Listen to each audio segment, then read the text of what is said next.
What is going on, everybody? Rod J back again, ready to take a look at another beer.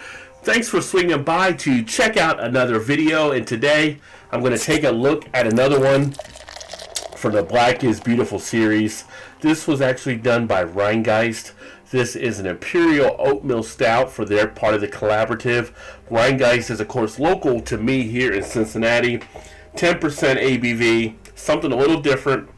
Most places are doing a 4-pack of the pint cans.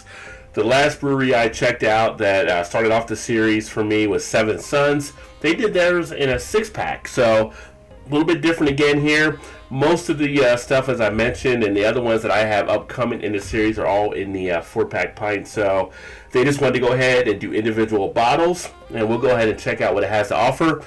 The one thing I do got to say here, and even though we know it's a newer beer, there's no date on the bottle. Yeah, right. So they should have a date on the bottle. So outside of that, I'm looking forward to seeing what they have to offer on their edition as they teamed up here with Weather Souls for the collaborative. Put this baby into the glass, and I am so happy to be enjoying these finally. In all, I have 8 different varieties of the beer, so I'll be bringing all of those to you guys here shortly. All right. Smells really good coming out on the pour, I can tell you that right there. Nice look at it. You got a nice thickness in the on the pour, but also the head has a nice foaminess to it as well. So you get that nice tan beige color. You got a nice dark body on it, which is pretty dark. I'm going to say it's just about as deep dark as you can get. If it's not fully jet black, it is just right about there. Right now, I'm already getting the aromas of the maltiness coming out off of this one. I'm getting nice sweetness on the nose. You definitely get a nice feel of a decadence from the beer. You can definitely tell it's more of a dessert type option. Now, on the pour, I had more of the aroma coming out. As I put my nose into the glass here, I'm getting some of it, but it's not as strong, so you have to take a pretty good whiff to get the aroma out on this end. But you're getting a little bit of that coffee type feel. I'm picking up a little bit of the booziness there in the nose. It has a little bit behind it of almost like a vanilla type presence. Almost has a little bit of that kind of dessert fudge type quality you get in some of these type of stouts as well. So smells really good taste wise.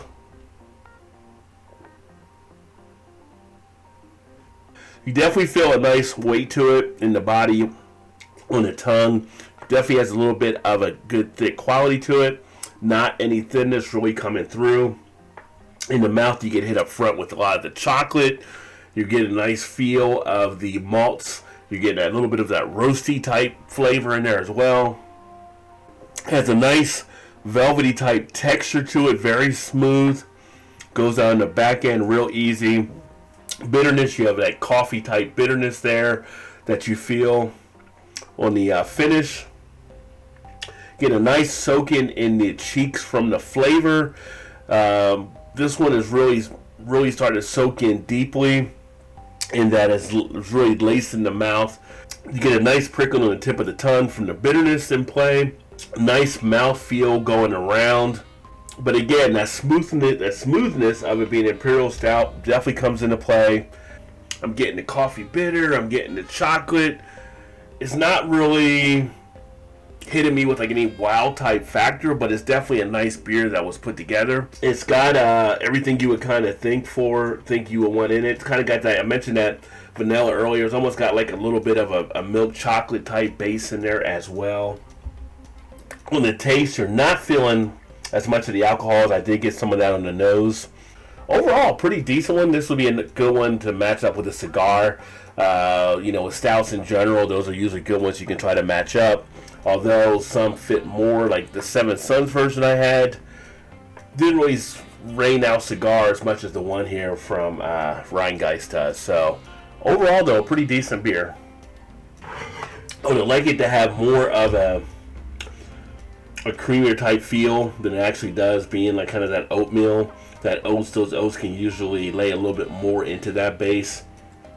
But it is what it is. So this is number 2 of the Black is Beautiful series that I am going through now. This is the one from Rhinegeist. It is the Imperial Oatmeal Imperial Stout at 10% ABV. This bottle, I think the bottle, if I remember right, was $12.99. At the same point, you got 4-packs from different breweries coming out. Same ABV, different style possibly, but you're getting 64 ounces versus 16.9 for that price point. So I think it's actually overpriced for what you should look for this type of thing. But then again, it's going to a good cause, so I can't complain. Thanks for swinging by to check out another video. Always great to have you guys here. And I will actually look forward to catching up with you guys soon. Keep drinking those good craft beers. Remember, there's always time. Get your beer on. Cheers, everybody.